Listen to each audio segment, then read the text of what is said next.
मंत्र शब्द से क्या तात्पर्य है? सर हम्म, इसमें मंत्र मतलब मंत्रणा करना, कोई मंत्रणा। कुछ हाँ हाँ। राजा और उसका जो मंत्री वर्ग है उन लोगों का साथ कुछ इम्पोर्टेंट विषयों को लेके वेरी गुड। तो आज हम लोग पढ़ेंगे, है ना, कि राजा जो है, कुछ राजा। डिसीजन देना। हाँ, वेरी गुड, है ना। देखो यहाँ पे दिख रहा है आप लोग को?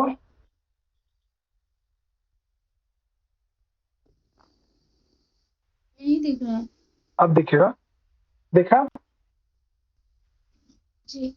हाँ, देखो अगला जो अध्याय है ना, इससे पहले वाले अध्याय में हम लोगों ने क्या देखा था कि अपने देश के जो जासूस है और शत्रु देश के जो जासूस हैं, है ना, उनको किस प्रकार से नियंत्रण किया जा सकता है, अलग अलग वर्ग के लोगों को किस प्रकार से नियंत्रण किया जा सकता है, वो हम लोगों ने देखा था, है ना।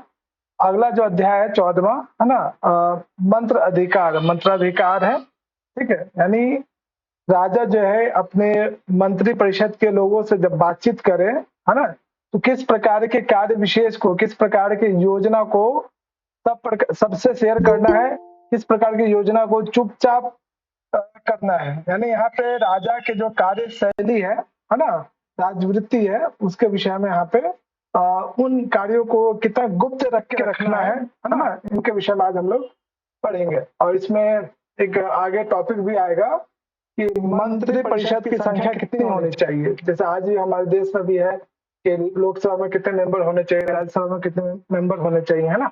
उसी प्रकार से यहाँ पर भी है कि एक राज्य को चलाने के लिए राजा के अतिरिक्त, राजा के सपोर्ट में, है ना, कार्य को अच्छे से चला सके, इसके लिए कितने मंत्री परिषदों की संख्या होनी चाहिए, अलग अलग आचार्यों का अलग अलग मत है। तो ये दो पक्ष हम लोग आज पढ़ेंगे, है ना। चलो सुजाता फर्स्ट लाइन पढ़ो। जी सर।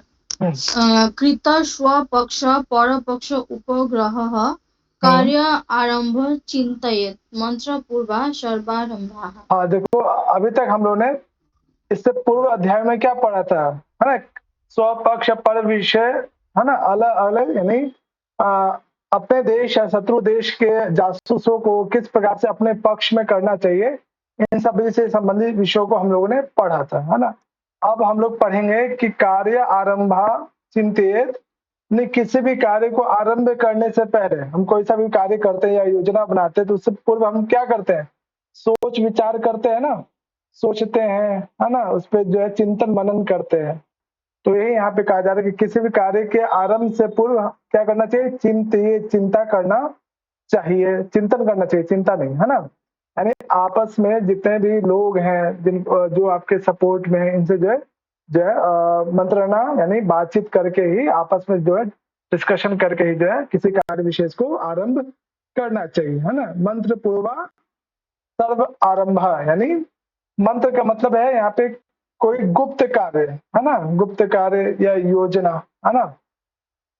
यानी किसी गुप्त कार्य को आरंभ करने से पहले सबसे पहले क्या करना चाहिए, उन सभी कार्यों को विषय में सोचना चाहिए, विचार करना चाहिए, है ना। अच्छा, तो मंत्र पूर्वा सर्व आरंभ, ये कोटेशन थोड़ा सा ध्यान रखना चाहिए ना, कि किसी भी कार्य विशेष को प्रारंभ करने से पूर्व, है ना, क्या करना चाहिए, उस पर चिंतन करना आवश्यक है ना। जैसे जेआरएफ की तैयारी कर रहे हैं तो उससे पूर्व आप चिंतन करते हैं ना कि इसका सिलेबस क्या है ना, इसमें किस तरह के क्वेश्चंस आ रहे हैं, है ना, क्या कट ऑफ आ रहा है ना। ये सब क्या है, किसी भी कार्य को आरंभ करने से पूर्व जो शैली है उनके विषय में सोचना, चिंतन करना। ठीक है, तो ये ध्यान रखिएगा, ये दो सब। अब देखो यहाँ पे ये बताओ कि किसी प्रकार के जो सीक्रेट बातें हैं वो सबके सामने करना चाहिए या फिर गुप्त रूप से करना चाहिए। हाँ बच्चा। यह गुप्त रूप से करनी चाहिए। हाँ, अगर गुप्त रूप से नहीं नहीं करेंगे तो क्या होगा बताओ। हाँ सर जो शत्रु पक्ष है वो जान जाएगा। हाँ, है ना, और राजा को हानि पहुंचा सकते हैं। बिल्कुल बिल्कुल। तो आप लोग भी कुछ रहस्य जानते हैं या कुछ गुप्त योजना बनाते हैं तो इस तरह का ख्याल जरूर रखते हैं कि आपके आसपास कोई आपकी बातों को सुन तो नहीं रहा है ना। तो ऐसे स्थान पे जाके अपनी बातों को कहते हैं या कोई गुप्त योजना बनाते हैं ताकि वहां कोई एक पक्षी भी ना देख सके, है ना। सेम चीज यहाँ पे भी एक कोटेशन के फॉर्म में यहाँ पे बताया गया है ना। चलो सुजाता फर्स्ट लाइन पढ़ना इसका। जी सर। तत् उद्देश्यः संगीतः कथनामणिः श्राव्ये पक्षिभिरपि न आलोक्यः स्यात्। क्या मतलब? कथा नाम यानी किसी भी बात पर यदि आप बातचीत कर रहे हैं, है ना। रिकॉर्डिंग ऑन होनी चाहिए। हाँ, रिकॉर्डिंग ऑन है, विधि धन्यवाद। है ना, क्या कहा जा रहा है कि ऐसे स्थान पे बैठना चाहिए या ऐसे स्थान का चयन करना चाहिए, है ना। किस लिए? कथा नाम यानी बातचीत के लिए, यानी किसी भी प्रकार की योजना को बनाने के लिए या किसी भी प्रकार की योजना को चलाने के लिए या किसी भी कार्य को आरंभ करने के लिए उस पे जो कथा नाम, उस पे जो बातचीत करना है ना। तो इस ऐसे जगह पे जाके बातचीत करना है जहां पे निस्त्रावी, है ना, कोई सा शब्द बाहर ना सुनाई दे, है ना। तद उद्देश्य समृत, है ना। यहाँ पे कहा जा रहा है कि ऐसे स्थान पर बैठकर जो है आपस में बातचीत करना चाहिए जहां पर आपके कहे हुए बात का एक शब्द भी जो है बाहर जो है सुनाई न दे, अर्थात पक्षी भी अपि न लोक्य, अनालोक्य, जहाँ पे पक्षी भी जो है आपके शब्दों को सुन न सके, या अर्थात जो है वहां पे कोई इंसान भी जो है आपकी बातों को या आपके एक शब्द को भी श्रवण ना कर पाए, ऐसे स्थान पर बैठकर ही जो है किसी भी कार्य की योजना बनाना चाहिए, है ना। अच्छा, अब इसमें क्या प्रश्न आ सकता है? ये कोटेशन आपको दे दिया जा सकता है ना, और पूछा जा सकता है कि ये अर्थशास्त्र के किस पार्ट का है ना। ऑप्शन में मंत्राधिकार हो सकता है ना, या दूत प्रतिनिधि हो सकता है, या विद्या समुद्देश्य हो सकता है ना। तो ध्यान रखिएगा, ये जो है क्या है, ये मंत्राधिकार का पार्ट है कि कैसे अपने काम को, कैसे किस प्रकार के कार्य को किस प्रकार से करना चाहिए ताकि किसी दूसरे को पता ना चल सके। कभी आप लोगों ने योजना बनाया है तो छुप करके? हाँ चलो बोलो। जी भैया, जब हाँ? किसी का बर्थडे होता है दोस्त का, अच्छा। तो फिर उसके सामने बात नहीं करते, मतलब कहीं हाँ, साइड में जाके छुप के उसके बर्थडे पार्टी को प्लान करते हैं ताकि उसे पता ना चले, वेरी गुड। चलो, सरप्राइज के लिए। और किसी ने कोई सरप्राइज? हाँ हाँ, बिल्कुल ऑन है विशाल, धन्यवाद। और किसी ने कोई अपना सीक्रेट काम किया है ताकि किसी को पता ही नहीं चला और मौका आने पे जाके पता चला? हाँ, हाँ सुजाता, किया है भैया कभी? तो ऐसे तो बहुत काम करे हैं, ऐसे तो बहुत काम किए हैं, ऐसे ऐसे बहुत सारे काम किए, हाँ। पर बता नहीं सकता सामने मम्मी। अच्छा, चलो ठीक है। तो हर इंसान जो है ना कुछ न कुछ गुप्त रहस्य या गुप्त कार्य को वो करते हैं, है ना। चलो, अब ऐसा आपने कहानियों में भी सुना होगा, है ना, कि अगर हम छिप करके अपने कार्य योजना को नहीं करते हैं तो पक्षी भी क्या करता है, हमारी बातों को सुन करके बाहर जाके किसी अपने शत्रु इत्यादि को बता देता है। क्या किसी ऐसा कहानी आपने सुना है कहीं जहाँ पे तोता और मैना ने उस प्रसंगों को सुनते हैं और जाके अपने हर जगह को पूरे राज्य में फैला देते हैं? ऐसा कहीं सुना आपने कहानियों में? कादम्बरी। हाँ, कादम्बरी में, है ना। तो एक यहाँ पे कि चुपचाप यानी ऐसे स्थान पे बातचीत करना चाहिए जहाँ पे एक शब्द भी बाहर ना जाए।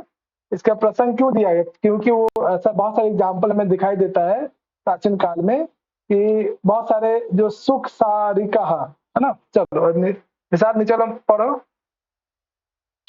गुप्त स्थानों पे बैठ कर जो है मंत्रणा या बातचीत करना चाहिए। हाँ, सेकंड लाइन। श्रूयते ही शुक सारिका भी शुक सारिका विमल वर्ड है भैया। सुख सारिका भी मंत्रो भिन्न मंत्रो भिन्नः श्वः भिन्नश्चैव त्रयग् योनिभिः। हाँ, क्या है यहाँ पे ऐसा कहा जाता, सुना जाता है कि प्राचीन काल में सुख तारिका, सुख का मतलब सुख का मतलब तोता, तोता है ना। हाँ, सागरिका मैना, है ना, कि ऐसा कहा जाता है कि प्राचीन काल में कि किसी सुख और सागरिका ने जो है किसी राजा के गुप्त बातों को, मंत्रों, है ना, गुप्त बातों को जो है सुनकर, है ना, लोगों के सामने, प्रजाओं के सामने उन्होंने प्रकट कर दिया था। ऐसा और भी बहुत सारे जीव जंतु के ने भी ऐसा कार्य किया था। इसलिए जो है हमें कोई सा भी कार्य योजना का हम बनाते हैं, है ना, कार्य के लिए, तो ऐसे स्थान पर डिस्कशन करना चाहिए अपने विश्वसनीय दोस्तों के साथ, मित्रों के साथ, ताकि कोई अन्य उस बात विशेष को सुन ना पाए, है ना। भैया अमरनाथ की कथा हाँ, क्या कह रहे हो विशाल? हाँ विशाल, आपकी अमरनाथ आवाज। हाँ, अमरनाथ की जो कथा है, अमरनाथ जो गुफा है, उसके विषय में भी एक ऐसी ही कथा प्रचलित है। क्या है बताओ। वहां पर यही है कि सब लोगों को गुप्त गुप्त मार्ग छोड़ते हुए भगवान शिव और माता पार्वती आगे बढ़ रहे थे। और वो जब उन्हें वो उस गुफा में ले गए तो वहां पर कोई नहीं था, बट वहां पे दो शायद तोते थे या पक्षी थे। वो कथा सुनने लगे और उस कथा से कहा जाता है कि उन लोगों को अमृत की प्राप्ति हो गई, लेकिन माता पार्वती वो नहीं सुन पाई क्योंकि वो बीच में सो गई थी। तो ये ठीक कथा है। प्रचलित है। हाँ, ये दोनों लाइन जो है एग्जाम के पॉइंट ऑफ व्यू से भी इम्पोर्टेंट है। ठीक है बच्चा। और यहाँ कहा जा रहा है यदि किसी को, है ना, कोई ऐसा मान लीजिए कोई राजा जो है अपने किसी काम को लेकर कोई सीक्रेट मीटिंग कर रहे हैं ना, और उस दौरान कोई आ जाता है ना, तो अब उसके रहस्य को सामने वाला जान गया, तो ऐसे में उनका क्या करना चाहिए ऐसे लोगों को। तो यहाँ पे कहा जाता है कि मंत्र के ऐसे कार्य का भेद उत्पन्न न हो जाए, पता न चल जाए लोगों को, तो ऐसे लोगों को तुरंत जो है ना उसका वध करवा देना चाहिए, या फिर उस व्यक्ति विशेष को जो है हटा देना चाहिए। यहाँ पे अगला जो कोटेशन है ना वही भाव है, लेकिन एग्जाम के पॉइंट ऑफ व्यू से ये दो कोटेशन शुरुआत का ध्यान रखिएगा, है ना। चलो, अब इसमें, अब मान लीजिए कई बार, हीला पढ़ो इसको। मंत्र भेदो हि दूतम अमर्त्य स्वामिना नाम इंगिताकाराभ्याम। मान लीजिए चार दोस्त आपस में बात कर रहे हैं कुछ किसी कार्य योजना पे, है ना, और किसी स्थान पे बैठ के, है ना, अचानक से कोई पांचवा दोस्त भी आ जाता है। तो कई बार आपने देखा होगा कि वो लोग आपस में टॉपिक चेंज कर लेते हैं, है ना। तो क्या जी भैया। होता है ना, तो क्या पांचवा जो दोस्त है उसको आभास नहीं होगा कि लोग आपस में क्या बात कर रहे, कुछ तो बात कर रहे थे लेकिन मेरे आते ही उन्होंने चेंज कर दिया। ऐसा लगा कभी आप लोगों को? हाँ जी भैया, पता चल जाता है सामने हाँ, वाले तो को। ऐसा कैसे पता चल जाता है कि पांचवे दोस्त को कि ये बाकी जो चार दोस्त है कुछ ना कुछ बात कर रहे थे, लेकिन मेरे आते ही उन्होंने कुछ चेंज कर दिया, टॉपिक को ही चेंज कर दिया। ऐसा कैसे पता चलता है? Face expression. हाँ, फेस एक्सप्रेशन, बॉडी लैंग्वेज, है ना, बॉडी लैंग्वेज से, फेस एक्सप्रेशन से, हाव भाव से पता चल जाता है ना, बिना कहे ही, है ना। कई बार क्या होता है कि सामने वाले लोगों के कोई सीक्रेट बात करता है ना, या कोई काम योजना बना रहा होता है, तो उसके बॉडी लैंग्वेज वो दिखाई देने लगता है कि जो ये कुछ ना कुछ छिपा रहा है ना। तो अगला जो है यहाँ पे कि मंत्र है भेदो ही दूत आमत्य स्वामिना, है ना। देखो आप ये कह रहे हैं कि कई बार ऐसा होता है कि दूत, आमत्य और जो स्वामी अर्थात जो राजा इत्यादि हैं, इनके इंगिता, इंगित किसको कहते बच्चा है? संकेत को। हाँ, कि कई बार उन दूत के, अमात्य के और स्वामी के, राजा, उनके बॉडी लैंग्वेज से, है ना, कई बार जो उनकी बॉडी लैंग्वेज से, हाव भाव से जो है मंत्र भेदो ही, निश्चित रूप से जो है ये मतलब निश्चित रूप से मंत्र भेद, जो सीक्रेट कार्य योजना उसका भेद उत्पन्न हो जाता है, पता चल जाता है लोगों को। कई बार जो है यदि कोई कार्य योजना बना रहा होता है ना, गुप्त रूप से कोई बहुत बड़ा योजना बना रहा है, तो कई बार दूत अमात्य राजा के बॉडी लैंग्वेज में वो दिखने लगता है कि जरूर कुछ न कुछ हम लोगों से छिपा रहा है ना। तो कई बार आप लोगों को आभास होगा, इस चीज का हुआ होगा कि कुछ कार्य योजना ऐसी हैं जो जिसे देखकर सामने वालों को पता लग जाता है कि कुछ तो छिपा रहा है मुझसे, है ना। ये भी कोटेशन ध्यान रखना। अब इसमें एक शब्द है इंगित, है ना। इंगित क्या होता है ना, इसी को यहाँ पे डिफाइन किया गया है। हाँ दीपिका, पढ़ना इंगित। इंगित क्या है? इंगित मान्यता वृत्ति। इंगितम अन्यथा वृत्ति, जो आपका नेचुरल स्वभाव है, जो आपका नेचुरल बिहेवियर, उससे जस्ट कोई अपोजिट बिहेवियर कोई करने लगता है, उसी को इंगित कहते हैं। ठीक है, यानी जैसे कोई चार दोस्त बात कर रहा है ना, बात करते करते टॉपिक चेंज कर दिया, तो आपका नेचुरल स्वभाव से जस्ट विपरीत चेंज हो गया, तो वही इंगित कहना है ना। वो क्या है? इंगित। तो इसमें डेफिनेशन के तौर पे पूछा जा सकता है, अन्यथा वृत्ति इति कह इति किम, है ना, इति इंगितम। इंगित क्या है? एक प्रकार का जो है स्वभाव है, जो आपके स्वाभाविक क्रिया के जस्ट विपरीत है ना, जो आपका नेचुरल आपका बिहेवियर है, उससे विपरीत कोई कार्य कोई इंसान करता है, तो आप उसको इंगितम या इंगित कहते हैं, है ना। ध्यान रखना, तो इसमें अच्छा प्रश्न बन सकता है, मैचिंग के लिए दिया जा सकता है, या फिर द ब्लैंक्स के लिए, है ना, या कोटेशन आपको दे दिया जाए, है ना, कि ये बताओ कि किस ग्रंथ विशेष में है ना। हाँ दीपिका, नीचे वाला भी पढ़ो। आकृति ग्रहण माकार। हाँ, आकार क्या होता है बच्चा? आकार या आकृति क्या होता है? कोई बताएं, आकार या आकृति?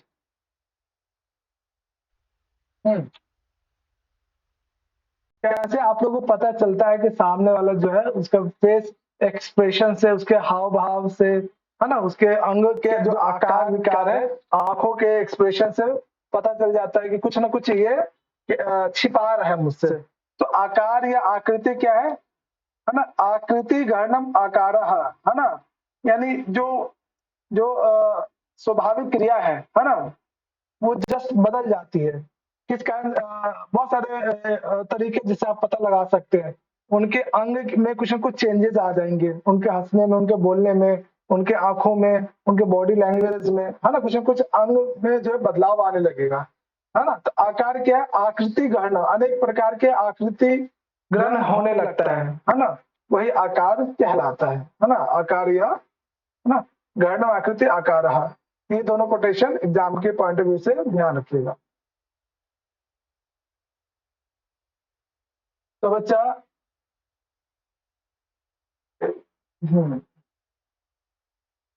संदीप जी लास्ट वाला कोटेशन पढ़िए। हाँ सर। तस्य संवरणम आयुक्त पुरुषार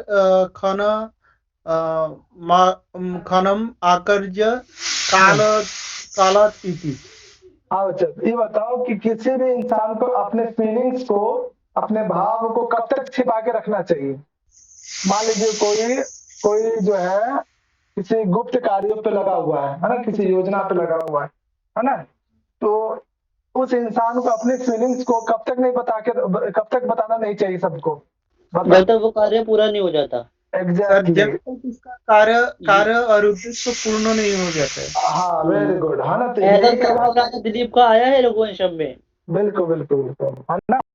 तो यही कहा जा रहा है कि तस्य सवर्णम, है ना, सवर्णम आयुक्त पुरुष रक्षणम, है ना, अकार्य कालात इति। जब तक कार्य, है ना, पूरा ठीक है, अपने भाव को, अपनी फीलिंग्स को जो है ना, तब तक रक्षा करना चाहिए, तब तक बचा के रखना चाहिए, छिपा के रखना चाहिए, जब तक अकार्य, जब तक वो कार्य पूर्ण रूप से, है ना, कालात अपने यानी समय, जब तक वो पूर्ण रूप से समाप्त ना हो जाए, कार्य जो है ना पूर्ण रूप से वो कार्यान्वित ना हो जाए, तब तक उसे सवर्णम, तब तक उसे जो है छिपा के रखना चाहिए, गुप्त रखना चाहिए, है ना। वो आज के टाइम पे भी क्या होता है कि बड़े बड़े जो कार्य हैं सीक्रेट्स वाले, है ना, तो सामान्य जनता को पता ही नहीं चलता है। जैसे आपने ये जो है बहुत सारी योजना जो लागू हुई थी, पता ही नहीं चला लोगों को कब अचानक सा, है ना।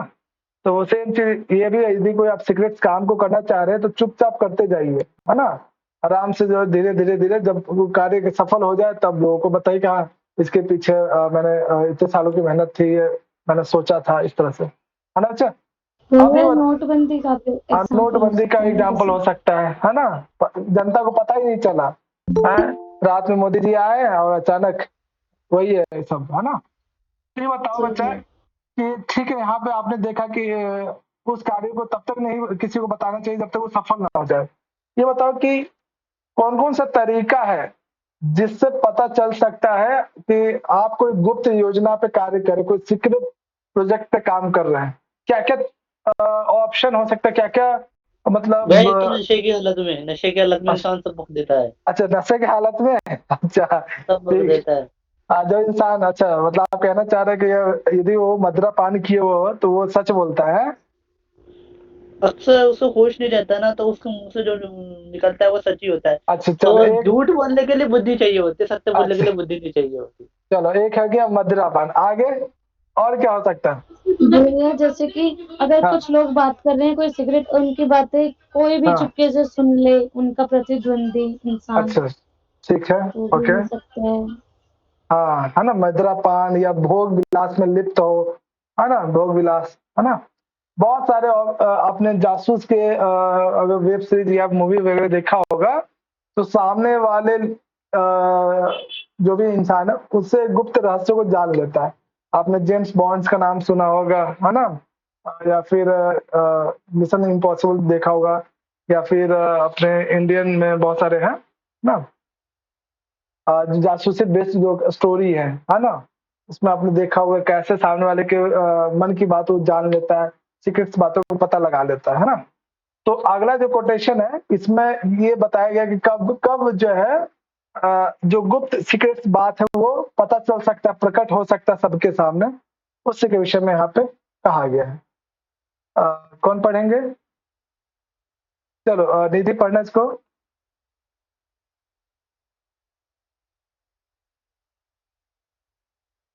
हाँ निधि पढ़ोगे? चलो छत्तीकुल पढ़िए इसको।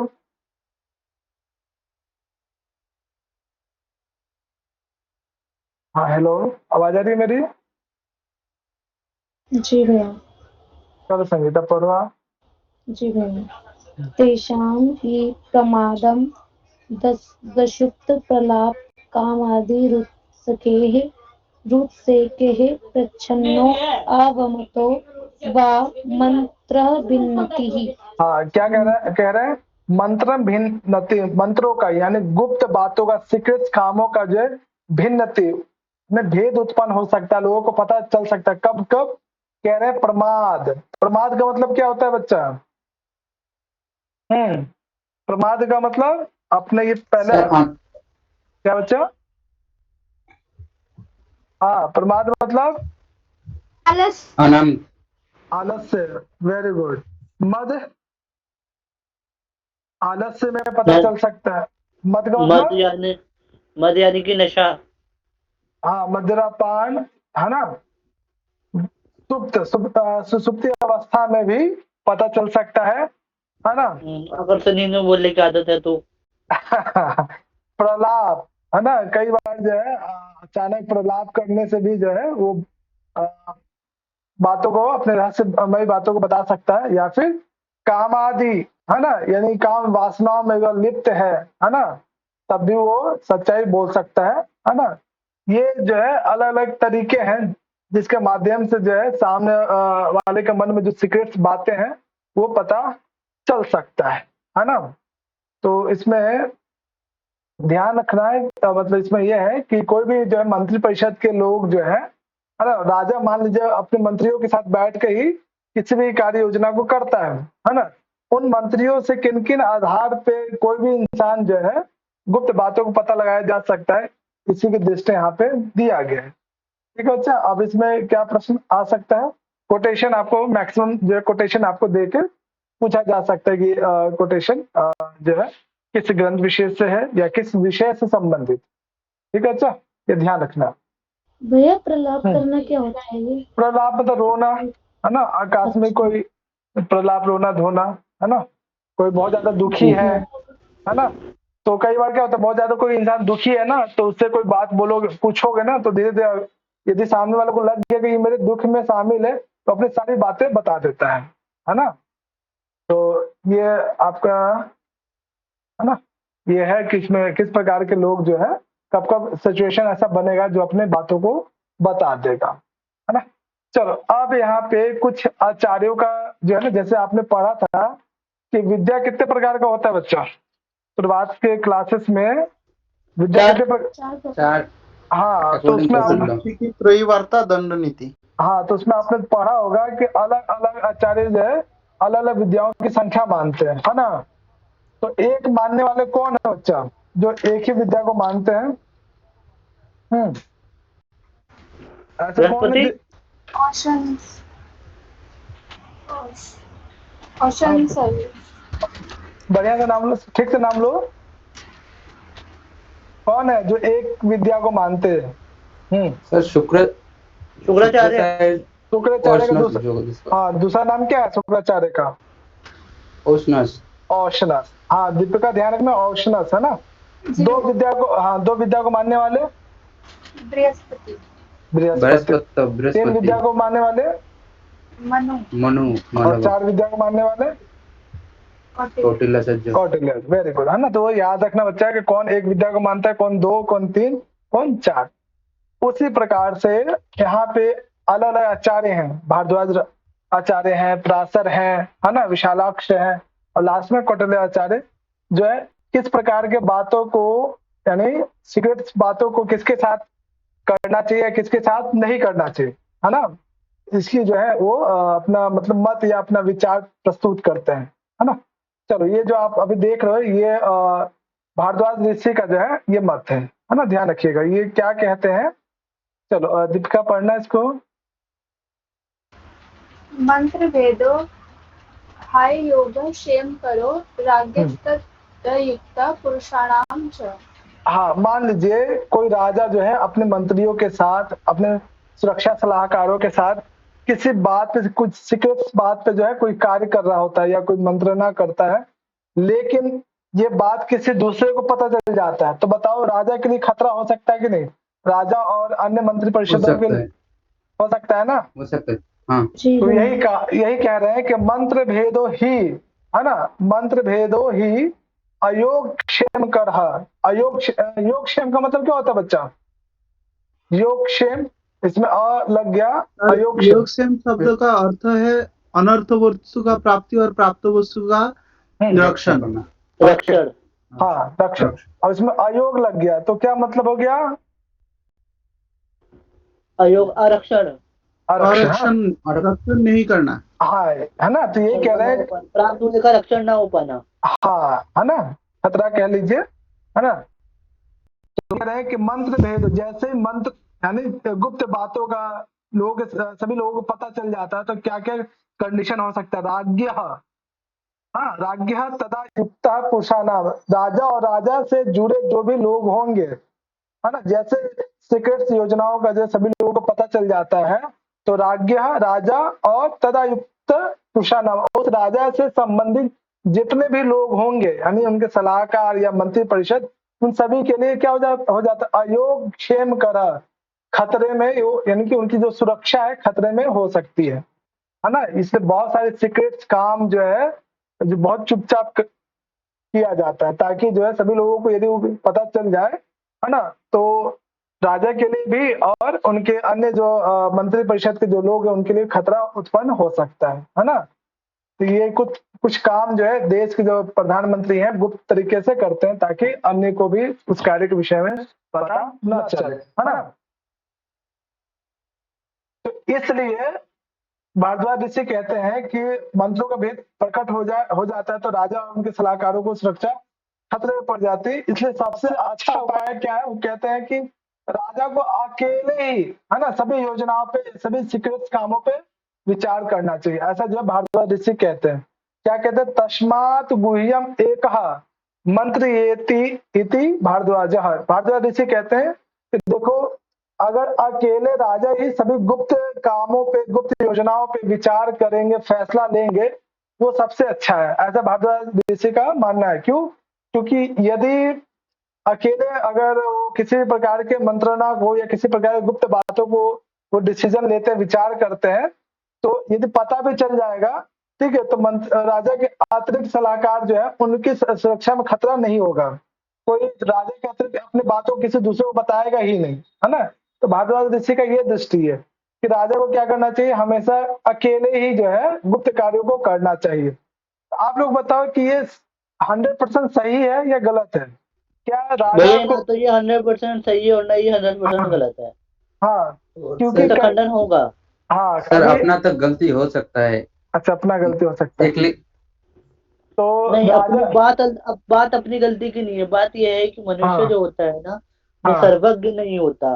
बिल्कुल एक बिल्कुल कहावत है, मतलब यह है कि हर किसी के परामर्श लेना चाहिए ताकि सोचने का एक नया तरीका मिले, एक नया विजन मिले। हाँ देखो यहाँ पे भारद्वाज ऋषि क्या कह रहे हैं कि देखो राजा है, राजा के कोई मंत्री होंगे, इन मंत्रियों के भी कोई ना कोई दोस्त तो होते ही है ना, रिश्तेदार होते हैं, है ना, बच्चे होते हैं, जी पत्नी होती है ना। तो ये बताओ मान लो राजा जो है अपने मंत्रियों के साथ बैठ के कोई रिश्तेदार मतलब कोई किसी कार्य विशेष पर योजना बनाता है ना। अब ये मंत्री जो घर गया अपने दोस्तों से ऐसे शेयर कर दिया, तो इसके भेद जो कार्य योजना बना रहा था ये क्या भेद उत्पन्न हो गया, है ना। लेकिन जो है इसलिए भारद्वाज ऋषि कहते हैं कि देखो कुछ भी करो गुप्त कार्यों को यदि करना चाहते हो तो अकेले करो, किसी मंत्र विशेष को लेकर नहीं, क्योंकि मंत्रियों के भी दोस्त होते हैं, मंत्रियों के भी अन्य लोग होते हैं, है ना, सचिव होते हैं। आज के टाइम पे क्या होता है, जैसे मान लीजिए गृह मंत्री के भी कोई न कोई जो है सलाहकार होंगे, उनके भी कोई न कोई सचिव रहे होंगे, है ना। तो वही यहाँ पे कहा जा रहा है कि तस्मात् गुह्यम एकः मंत्र येति इति भारद्वाज। भारद्वाज ऋषि कहते हैं कि देखो अकेले ही किसी भी राजा को जो है गुप्त कार्यों पे अकेले ही विचार करना चाहिए, है ना। क्यों? क्योंकि मंत्री नाम अपि ही मंत्रिणो भवंती, क्योंकि उनके मंत्रियों के भी बहुत सारे मंत्री होते हैं, बहुत सारे रिश्तेदार होते हैं, बहुत सारे परामर्शदाता होते हैं, बहुत सारे दोस्त होते हैं, अन्य यानी मंत्रियों के भी अन्य जो लोग हैं उनके दोस्त इत्यादि हो सकते हैं। यदि मंत्रियों के साथ अपने गुप्त बातों को डिस्कशन करेंगे तो हो सकता है कि ये मंत्री अपने दोस्तों को, अपने अन्य दोस्तों को,